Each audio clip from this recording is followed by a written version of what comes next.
ఈరోజు మనం Eiffel tower గురించి ఆసక్తికరమైన విషయాలను తెలుసుకుందాం. ఈఫిల్ టవర్ ప్యారిస్లో సీన్ నది పక్కన ఉన్న చామ్ డి మార్స్పై నిర్మించిన ఎత్తైన ఇనుప గోపురం. ఇది ఫ్రాన్స్కు మాత్రమే గర్వకారణమైంది కాకుండా ప్రపంచంలో అత్యంత గుర్తింపు పొందిన నిర్మాణం. 1052 అడుగుల ఎత్తు, దాదాపు 7000 టన్నుల బరువు, 2.5 ఎకరాల విస్తీర్ణం ఉన్న ఈఫిల్ టవర్ ప్రపంచంలోనే అత్యున్నత కట్టడాలలో ఒకటిగా ఉంది.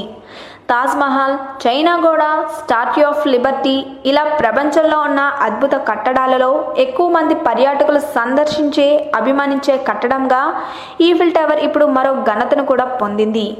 అసలు ఈఫిల్ టవర్ను ఎవరు నిర్మించారు, దాని ప్రత్యేకతలు ఏంటో ఇప్పుడు మనం వివరంగా చూద్దాం.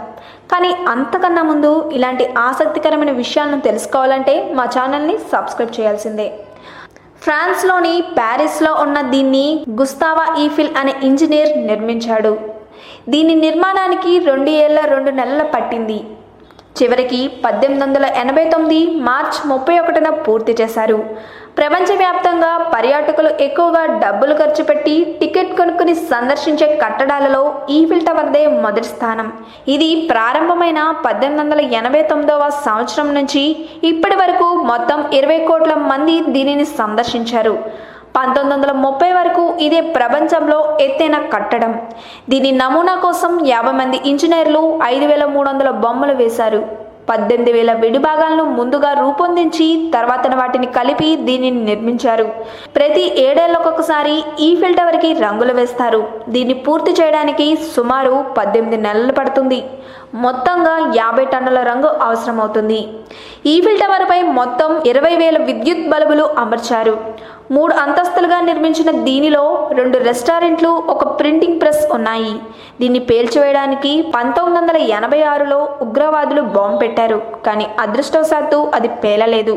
దీంట్లో సందర్శకులకు పైకి తీసుకువెళ్లే లిఫ్టులు తిరిగే దూరాన్ని లెక్క కడితే ఏటా 10 లక్షల కిలోమీటర్లు అవుతుంది. ఈఫిల్ టవర్ చివర నిల్చుని 42 మైళ్ళ దూరం వరకు చూడొచ్చు. ఈఫిల్ టవర్లో మొత్తం 1710 మెట్లు ఉన్నాయి. బలంగా గాలులు వీస్తే టవర్ కాస్త ఊగుతుంది. 1999లో ఒకసారి వీచిన గాలులకు ఈఫిల్ టవర్ 19 సెంటీమీటర్ల మేర ఊగింది. ఈ టవర్ను శుభ్రం చేయడానికి 4 టన్నుల సామాగ్రి కావాలి. డిటర్జెంట్లు 400 లీటర్లు అవసరమవుతాయి. దీని పొడవు వేసవిలో కొలిస్తే 3.25 అంగుళాలు ఎక్కువగా ఉంటుంది. అదే శీతాకాలంలో అయితే 6 అంగుళాలు తక్కువ అవుతుంది. ఎందుకంటే ఇనుము వ్యాకోచ సంకోచాలలే దీనికి కారణము. దీని నిర్మాణంలో 25 లక్షల రివెట్స్ను ఉపయోగించారు. ఈ వీడియో కనుక మీకు నచ్చినట్టయితే లైక్ చేయండి, షేర్ చేయండి. మరిన్ని లేటెస్ట్ అప్డేట్స్ కోసం మా ఛానల్ని సబ్స్క్రైబ్ చేయండి.